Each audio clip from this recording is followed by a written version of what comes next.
Assalamu alaikum, chers frères et sœurs.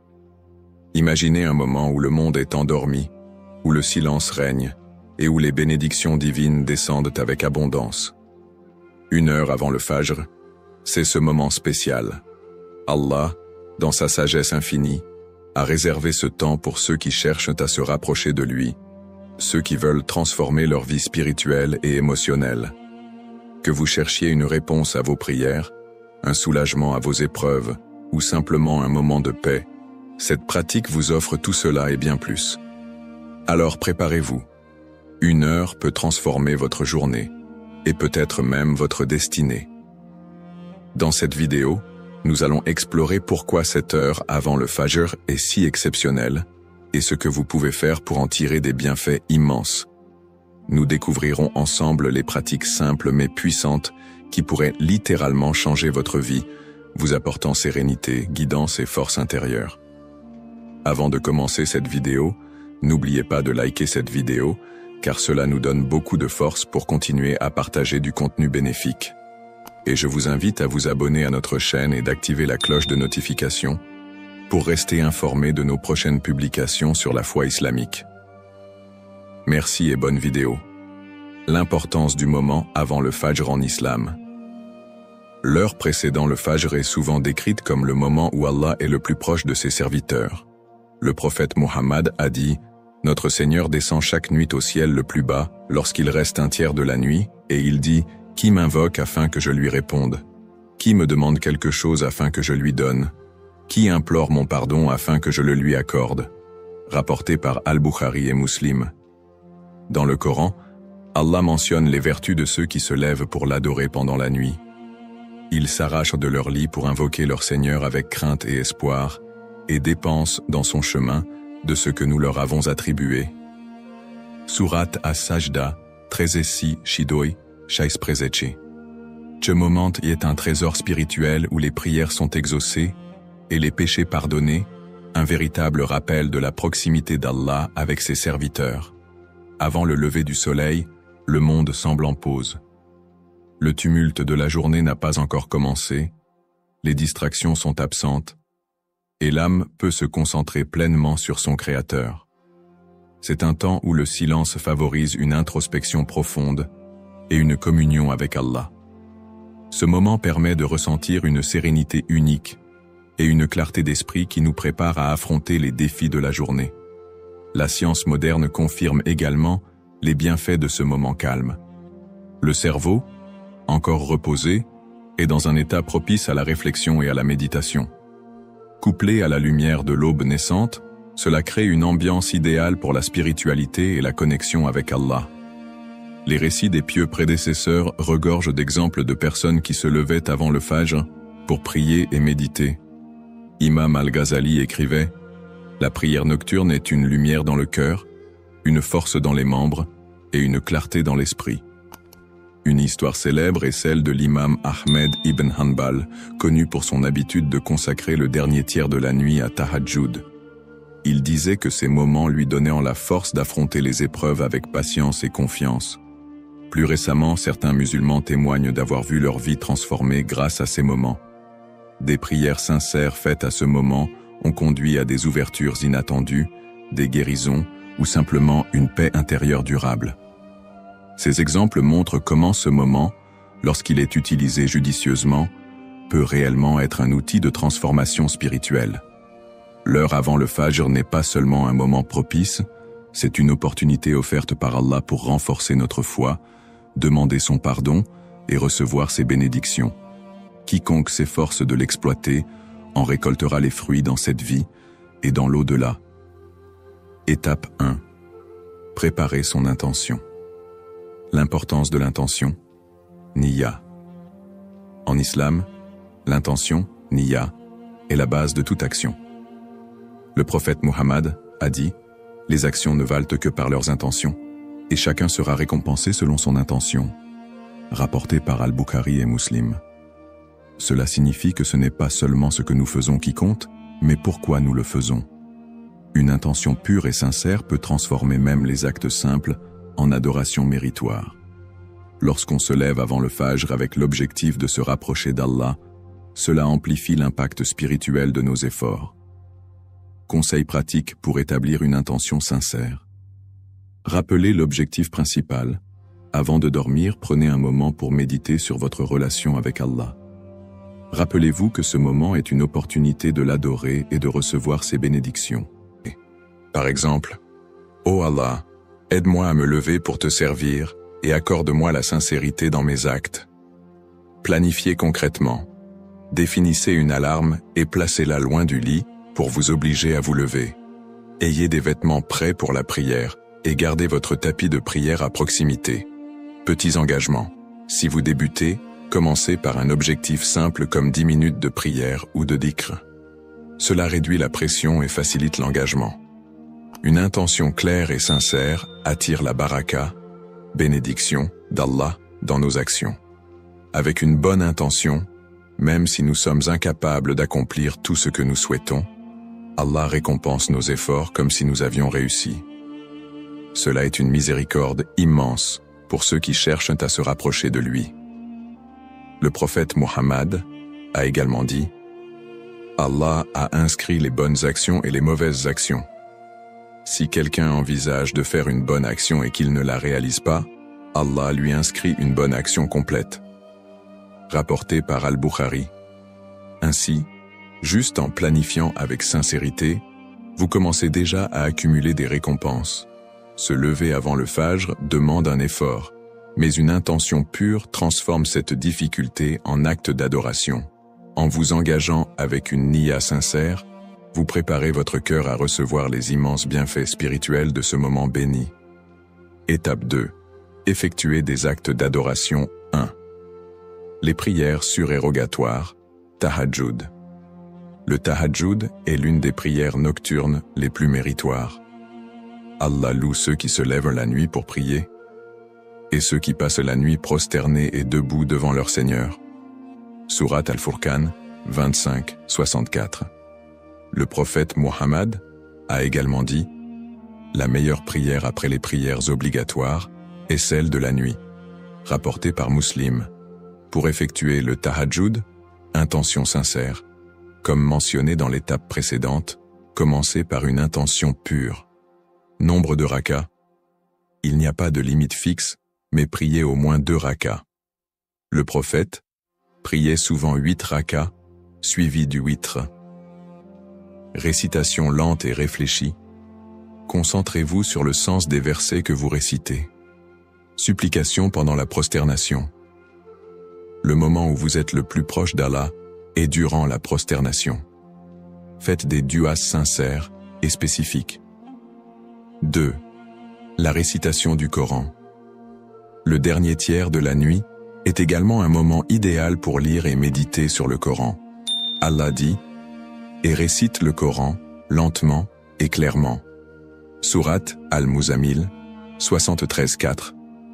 Certains versets sont particulièrement recommandés à ce moment. Sourate Al-Ikhlas, Al-Falaq et An-Nas. Ces 3 sourates offrent une protection spirituelle. Ayat Al-Kursi, Sourate Al-Baqarah 2-2-5-5.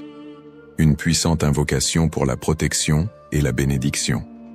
Dernier verset de Sourate Al-Baqarah 2-285 à 286. Le prophète a dit qu'ils suffisent pour celui qui les récite la nuit, rapporté par Al-Bukhari. Prenez le temps de réfléchir aux significations des versets. Vous pouvez également choisir de réciter un passage en particulier qui résonne avec vos besoins ou vos émotions du moment. 3e. Les invocations, dua. Le dernier tiers de la nuit est un moment où les duas sont particulièrement exaucés.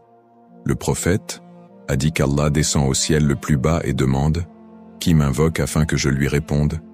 Qui me demande afin que je lui donne ?» Rapporté par Al-Bukhari et Muslim. Pour formuler des duas puissantes, commencez par les louanges à Allah. Glorifiez-le en utilisant ses noms et attributs comme Ar-Rahman, le tout miséricordieux, ou Al-Ghafar, le pardonneur. Envoyez des salutations sur le prophète Muhammad. Cela renforce votre dua. Soyez spécifique, évitez les prières vagues. Demandez précisément ce que vous souhaitez, que ce soit dans cette vie ou dans l'au-delà. Exprimez gratitude et humilité. Reconnaissez les bienfaits qu'Allah vous a déjà accordés. Faites des du'as pour autrui. En priant pour les autres, les anges prient pour vous en retour. Exemple de doua. Ô Allah, guide-moi sur le droit chemin. Pardonne mes péchés passés et futurs. Accorde-moi la paix intérieure et fais que ma foi augmente chaque jour. Les actes d'adoration accomplis à ce moment béni renforcent non seulement votre connexion spirituelle avec Allah, mais ils purifient aussi votre cœur et votre âme. Par la prière, la récitation et les invocations, vous ouvrez les portes de la miséricorde divine et préparez votre journée avec une énergie spirituelle incomparable. Étape 3. La méditation spirituelle et le dhikr. Se connecter avec Allah à travers le dhikr. Le dhikr, ou le souvenir d'Allah, est l'un des actes d'adoration les plus simples mais les plus puissants. Allah dit dans le Coran, « Ô vous qui croyez, invoquez beaucoup Allah ». Surat Al-Ahzab 13.3-41. Le prophète Mohammed a également dit, « Les paroles les plus aimées par Allah sont « Subhanallah »,« Gloire à Allah »,« Alhamdulillah »,« Louange à Allah »,« La ilaha illallah ». Il n'y a pas de divinité digne d'adoration excepté Allah, et Allahu Akbar, Allah est le plus grand, rapporté par Muslim. Ces mots simples, répétés avec sincérité et réflexion, purifient le cœur et renforcent la foi. Voici quelques exemples de dhikr à pratiquer. Subhanallah wa bihamdihi, Subhanallahil Azim. Une parole légère à prononcer mais très lourde sur la balance. Astaghfirullah. Une demande de pardon qui nettoie l'âme. La hawla wa la quwwata illa billah. Une reconnaissance que toute force et pouvoir viennent d'Allah. Hasbi Allahu la ilaha illa huwa. Un rappel que seul Allah suffit comme protecteur.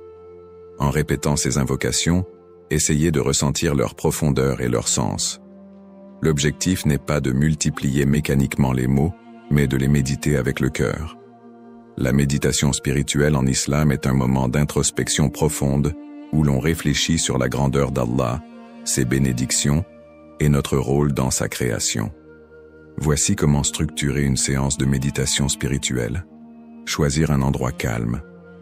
Asseyez-vous dans un endroit paisible, loin des distractions. Fermez les yeux et concentrez-vous sur le silence autour de vous. Fixez une intention. Avant de commencer, définissez clairement votre intention. Réfléchir sur la grandeur d'Allah, exprimer de la gratitude ou chercher la sérénité. Respiration consciente. Prenez de longues inspirations et expirations tout en répétant intérieurement des paroles comme « Subhanallah » ou « Alhamdulillah ». Cela aide à calmer l'esprit et à diriger votre attention vers Allah. Réflexion sur les créations d'Allah. Pensez à la perfection de l'univers, des cieux, des étoiles et des bénédictions dans votre propre vie. Allah dit « Et sur la terre, il y a des preuves pour ceux qui croient avec certitude. Ainsi qu'en vous-même. N'observez-vous donc pas » Surat Ad-Dariyat 51-20-21. Faire un dialogue intérieur. Posez-vous des questions comme « Qu'est-ce qu'Allah attend de moi aujourd'hui ? Comment puis-je améliorer ma relation avec lui ? Quels sont les bienfaits dans ma vie pour lesquels je dois être reconnaissant ? » Silence et écoute intérieure. Après les réflexions et le dhikr, restez quelques minutes en silence. Ressentez la paix et la proximité d'Allah dans votre cœur. Avantages de la méditation spirituelle. Renforcement de la foi. La méditation vous rappelle constamment la grandeur d'Allah et sa présence dans votre vie. Apaisement du cœur. Comme Allah le dit dans le Coran, c'est par l'évocation d'Allah que les cœurs se tranquillisent. Surat Ar-Ra'd 13.28. Clarté mentale. Vous commencez votre journée avec une direction spirituelle claire et une énergie renouvelée. Le dhikr et la méditation spirituelle ne sont pas seulement des rituels, mais des moyens puissants pour se connecter profondément avec Allah. Ces pratiques, accomplies avec sincérité et concentration, permettent non seulement de purifier l'âme, mais aussi de remplir votre cœur de sérénité et de lumière divine. Étape 4. Planifier sa journée avec un esprit clair. La baraka, dans la planification matinale. Le moment avant le Fajr est béni non seulement pour l'adoration, mais aussi pour structurer sa journée. À ce moment, l'esprit est encore calme et exempt des distractions du quotidien, permettant une réflexion claire et une meilleure prise de décision. Le prophète Muhammad a dit « Ô Allah, bénis ma communauté dans ces matinées », rapporté par At-Tirmidhi. Cela montre que le matin est un temps propice pour recevoir la baraka, bénédiction divine, dans nos activités et nos projets. Utiliser ce temps pour planifier sa journée permet de démarrer avec clarté et alignement spirituel. La planification écrite est un moyen efficace pour rester concentré sur des intentions pieuses et des priorités claires. Voici quelques étapes pour structurer vos objectifs. Listez les tâches importantes. Identifiez les actions essentielles à accomplir, tant sur le plan spirituel que matériel. Priorisez. Classez vos tâches selon leur importance. Placez en priorité les actes qui plaisent à Allah, comme aider les autres ou accomplir vos devoirs religieux. Fixez des intentions pour chaque tâche. Assurez-vous que chaque activité, même les plus simples, est accompagnée d'une intention sincère pour plaire à Allah. Inclure des pauses spirituelles. Prévoyez des moments pour effectuer des prières ou du dhikr tout au long de la journée.